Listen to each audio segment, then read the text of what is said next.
All right. Hello, everyone. Welcome back. So, today we are rounding out this four-part series. I did say last week that we were going to do another episode in this series, but I figured we'll just keep it separate. Today we're going to be talking about the fourth trimester, and the next week we'll be talking about some other contingencies during the postpartum recovery period that you'll need to know about. This includes baby care and things like that. We're going to talk about colic and all of those good things that you need to know about newborns. It's kind of part of this series, but it's going to be titled differently, so we'll just call this a four-part series. I hope that this series has given you some insight in how to prepare for pregnancy, as well as how to naturally support your body throughout all phases of pregnancy and delivery. Really, my goal for all women being in the women's health and wellness industry is to help women who are wanting to become pregnant to prepare naturally and prepare well, but also women who are already in that phase of life to support their body, even if they didn't get to prepare properly beforehand, so that their recovery period can be a lot quicker and a lot smoother.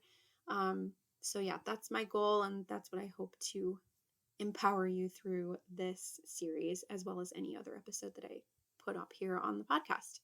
So, first off, the first 3 months post birth are considered the fourth trimester. This is a time when various things can happen, including mastitis, hair loss, uterine contractions due to the uterus returning to its pre pregnancy size, sleeplessness for obvious reasons. You've got a brand new newborn, hormonal fluctuations, and nipple soreness. So these are all things that a lot of women deal with, and they're all pretty natural. Mastitis is not the most natural thing, and it can be avoided. It doesn't always affect all women, and there are different ways to prevent it, including vervain. Again, don't take herbs unless you've been diagnosed or, unless you have been working with a health professional, don't take herbs. I'm just saying that vervain has been proven to help with mastitis, but not all women have mastitis. And some women will get it worse than others. It just depends on how good your immune system is functioning and how well you are adjusting to the nursing. I like to recommend herbs and hydration, but again, get a professional's opinion. I'm not included in this because I don't know you guys.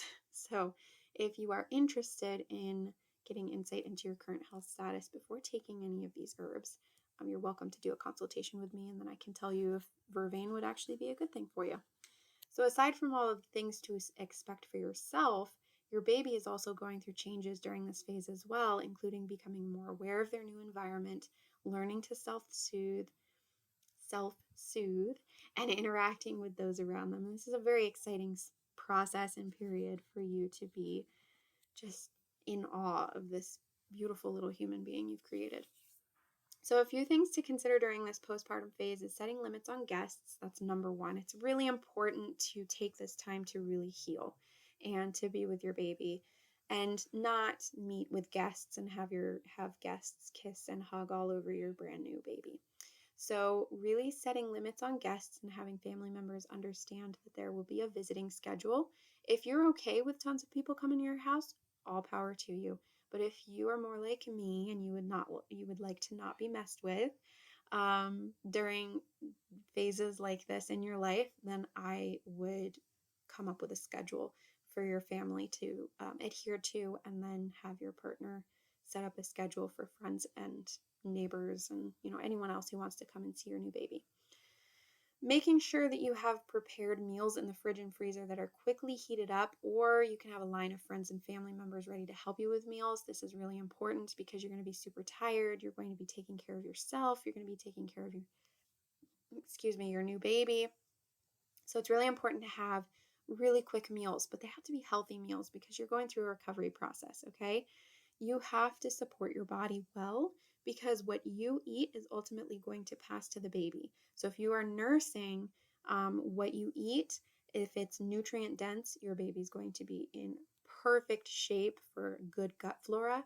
However, if you're eating a lot of fast food, it's not going to support your baby's gut flora at all. So you really want to make sure that you're eating well. And I have a program for this actually that prepares you throughout your first, second, and third trimester, as well as your fourth, by preparing meals ahead of time. So I do have a program for this if you want to check it out. So expect to get a lot of rest, let your body heal, just enjoy the process of getting to know your new baby, and take the time to just appreciate your body and what it has done, because it is amazing. It is amazing to know how much a woman's body does during pregnancy as well as delivery. Recovery periods are vastly different for everyone, but having someone to come and help with nursing and the tradition from delivery to recovery might be something that you would like to consider.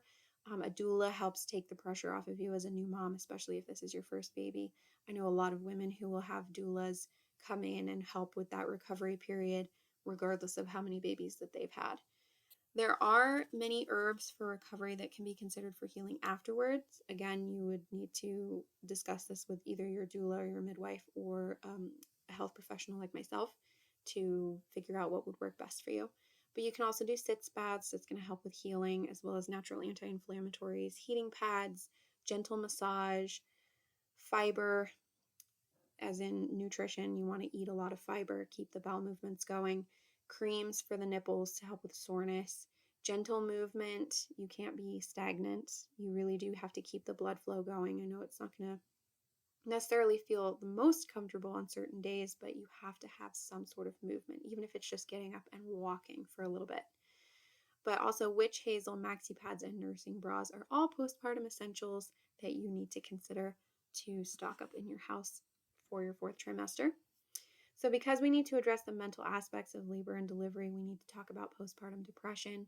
It is likely, and it is most likely due to hormonal fluctuations, but it can also be exacerbated by lack of sleep as well as new adjustments. But it can also crop up if you've experienced depression in the past. So if you know that you have a past problem, this might be something that you would need to head off ahead of time. And usually depression is a hormonal imbalance, especially if you haven't had severe depression. If it's a mild one, it's usually a hormonal imbalance. So really be patient with yourself and have plenty of support to help you through the recovery period. Surrounding yourself with loving people is going to be super important, really important. Isolating yourself is going to make things a million times worse. And always be in contact with your doctor if you experience suicidal thoughts, or if you're not bonding with your baby, or if you're feeling like your depression is getting worse. Overall, there are very simple ways to support the hormonal fluctuations that are occurring in your body that can help alleviate these symptoms, that don't require dangerous antidepressants that can damage your gut health as well as the gut health of your baby. So it's really important that whatever you are taking, you are understanding what it is doing to your body long term. Antidepressants are very destructive. And in fact, they don't help with depression at all. They make depression worse. So if you're interested in natural ways for depression, symptom alleviation, and things like that, you are welcome to get in contact with me. Finally, you'll probably notice diastasis. This is normal. Diastasis recti is one of the most common issues among postpartum mothers to have to recover from, the second being pelvic floor imbalances. Both are more normal. I wouldn't say that pelvic floor imbalance is completely normal, but diastasis definitely is. So diastasis is when the abdominal muscles thin and widen at the linea alba, which is the middle of your stomach. You can actually feel it right above your belly button, in combination with the laxity of the ventral abdominal musculature, which is the side muscles. So what happens is, as you're growing wider, your muscles are becoming lax on the sides, and this is why we notice a lot of lower back pain, is because you are having a compensatory action happening in your piriformis muscles, and so your hip flexors are what are causing the lower back pain, because the muscles on the sides of your abdomen, your ventral muscles, those ones are becoming more lax. So this is really important, again, when we go back to the 3rd trimester, having specific training techniques to help keep those muscles strong, regardless of the fact that they are becoming more lax. It's going to take the pressure off your lower back and your hip flexors a lot. So when you are starting a diastasis program, really take it slow and definitely get your doctor's clearance beforehand, especially if you've had a difficult labor and delivery process. It's really important to have that clearance before you start any kind of program. It's important also not to go too fast into a program and don't start one too early. Now, my programs for postpartum healing walk you through very simple, safe exercises that you can begin right away. Again, this does not mean that if you had a difficult labor and delivery, or if you had an emergency C-section or any kind of thing like that, cesarean definitely is something that you have to keep in mind.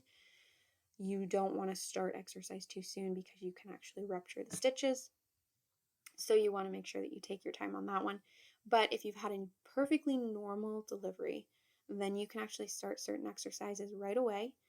And these exercises are primarily breathing exercises to help train you not only to breathe deeply, which will help with your recovery, but also gently work on relaxing and restoring the muscles of the rib cage, core, and pelvic floor. Now, they're just breathing exercises. They're nothing in it. Like, you're not doing crunches. You're not really doing any movement as far as like side to side bending or anything like that. You're just breathing. So these can be done right away.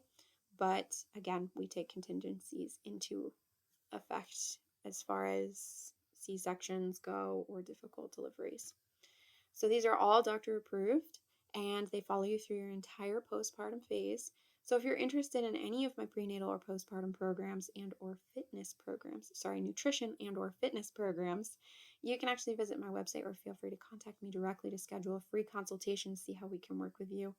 I would love to help you stay strong and healthy throughout your whole pregnancy, or if you're just now hearing about me and you're currently in your 4th trimester, I'd be happy to help you bounce back into your, I won't say completely pre-pregnancy weight or body, because your body will forever be changed after having a baby, but we can help you bounce back a lot faster and heal a lot faster through specific nutrition phasing as well as fitness programming.